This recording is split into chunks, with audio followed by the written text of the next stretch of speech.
सुप्रभात बच्चों, छठी कक्षा में आप सबका स्वागत है।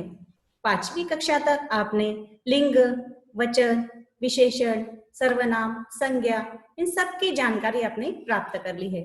लेकिन अभी छठी कक्षा में आपको एक नए घटक का परिचय होगा, उसका नाम है प्रत्यय। तो बच्चों, सबसे पहले मैं आपको एक वाक्य बताती हूँ। वह मूर्तिकार सुंदर मूर्तियां बना रहा है। वह अपना काम ध्यानपूर्वक करता है। सुंदर मूर्तियां बनाना भी एक कलाकारी है और उसे इसका मेहनत आना अच्छा मिलता है। तो देखो बच्चों, यहाँ एक मूर्तिकार के बारे में बताया गया है। इस वाक्य में मूर्ति, ध्यान, कला, मेहनत इन शब्दों से उसकी विशेषताएं बताई जा रही हैं। इन शब्दों में मूर्ति के साथ कार, ध्यान के साथ पूर्वक, मेहनत के साथ आना आदि शब्दांशों का प्रयोग किया गया है। तो देख रहे हो बच्चों कि किस तरह से इन शब्दों के अंत में शब्दांश जुड़कर नया शब्द तैयार हुआ है। आगे हम देखते हैं कि प्रत्यय की परिभाषा।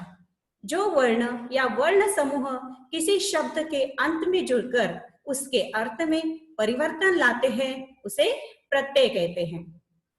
आगे हम देखेंगे प्रत्यय का अर्थ क्या होता है। जो शब्दांश शब्दों के अंत में लगकर उनके अर्थ में परिवर्तन या विशेषता उत्पन्न कर देते हैं, वे प्रत्यय कहलाते हैं। जैसे कि उदाहरण देखेंगे हम, ऊंचा जमा आई से तैयार होता है नया शब्द ऊंचाई। हंस जमा ओढ़ से तैयार होता है नया शब्द हंसोड़। तो आगे हम देखेंगे बच्चों प्रत्यय पहचान संबंधी नियम। प्रत्यय की पहचान संबंधी नियम पर आपको अच्छे से गौर करना है ताकि प्रत्यय समझने में आपको कठिनाइयां ना हो। प्रत्यय संबंधी पहला नियम है कि यदि किसी शब्द के अंत में य लिखा हो तथा य से ठीक पहले कोई आधा वर्ण हलंत हो, वहां य प्रत्यय मानना चाहिए। जैसे कि बच्चों हम उदाहरण देखेंगे। पहला है माधुर्य।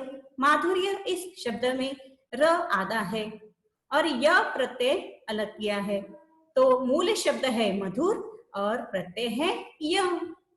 दूसरा है आदित्य। आदित्य में मूल शब्द बनेगा अदिति और प्रत्यय य। अगला शब्द है नैराश्य। नैराश्य में भी श आधा है, इसलिए मूल शब्द तैयार होगा निराशा और प्रत्यय है य। आगे दैन्य। दैन्य में भी न आधा है, इसलिए मूल शब्द तैयार होता है दीन और य प्रत्यय। अगला शब्द है काव्य। काव्य में भी व आधा होने के कारण मूल शब्द तैयार होगा वहां कवि और य प्रत्यय है। अगला शब्द है स्वास्थ्य। स्वास्थ्य में भी थ आधा है, इसलिए मूल शब्द तैयार होगा स्वस्थ और प्रत्यय है य। पार्थक्य। पार्थक्य इस शब्द में भी क आधा है, इसलिए मूल शब्द तैयार होगा पृथक और प्रत्यय है य। आगे का शब्द है लावण्य। लावण्य इस शब्द में भी लवण ये मूल शब्द है और ये प्रत्यय है। बच्चों, इसमें आपको एक बात का ध्यान रखना है कि यदि इस प्रकार के शब्दों के अंत में तव्य तव्य की ध्वनि निकल रही हो तो वहां तव्य प्रत्यय माना जाता है। जैसे द्रष्टव्य, कर्तव्य, गंतव्य इत्यादि। प्रत्यय संबंधी पहचान संबंधी जो नियम है बच्चों, तो दूसरा नियम देखेंगे हम। दूसरा नियम है यदि शब्द के अंत में य लिखा हो लेकिन य से ठीक पहले आधा वर्ण मतलब हलंत ना हो, तो वहां य से ठीक पूर्व वाले स्वर के अनुसार प्रत्यय मानना चाहिए। हम देखते हैं उदाहरण। उदाहरण के द्वारा आपको और अच्छे से समझ में आ जाएगा। पहला शब्द है भारतीय। भारत इसमें मूल शब्द आएगा और ईय ये प्रत्यय आएगा। अगला शब्द है आग्नेय। आग्नेय इस शब्द में एय ये प्रत्यय अलग करने से मूल शब्द तैयार होता है अग्नि।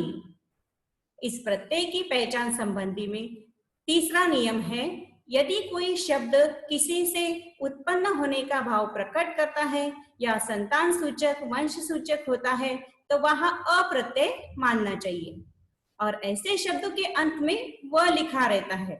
वो किस तरह से, ये उदाहरण के द्वारा देखेंगे। जैसे पहला शब्द है मानव। मानव इस शब्द में अ ये प्रत्यय अलग रखने से मूल शब्द तैयार होता है मनु। अगला शब्द है कौरव। कौरव इस शब्द में भी अ प्रत्यय अलग करने से मूल शब्द तैयार होता है कुरु। आगे का शब्द है वैष्णव। वैष्णव इस शब्द में विष्णु ये मूल शब्द है और अ प्रत्यय है। आगे का शब्द है लाघव। लाघव इस शब्द में मूल शब्द है लघु और अ है उसका प्रत्यय। करती हूँ प्रत्यय संबंधी नियम आपको अच्छे से समझ में आ गए होंगे बच्चों। धन्यवाद।